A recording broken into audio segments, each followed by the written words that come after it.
My manager had always been strict about rent, but I never expected him to go so far. For 3 years, he managed my retail store, The Nook, in a busy part of town. He handled day-to-day operations while I kept a quiet distance, choosing not to flaunt my ownership of the building. I preferred to see how people acted when they thought no one important was watching. This month, due to a banking delay, the rent payment was a day late. Just one day. Without a single phone call or warning, he posted an eviction notice on the front door, blindsided the staff, and shut everything down.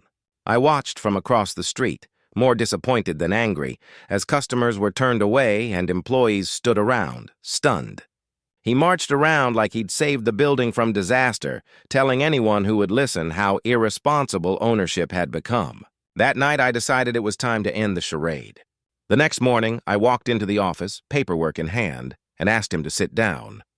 His face twisted in confusion when I handed him the building's deed, with my name printed clearly at the bottom. "You own this?"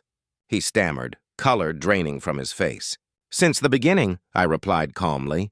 "I trusted you to manage a part of something I built, and instead, you shut it down over a 24-hour delay without even a phone call?"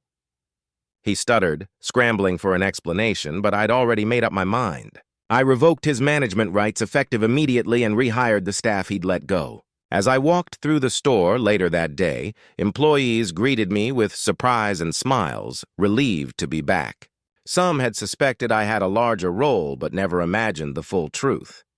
The experience taught me something important about trust, power, and how quickly people reveal their character when they think they're the one holding all the cards.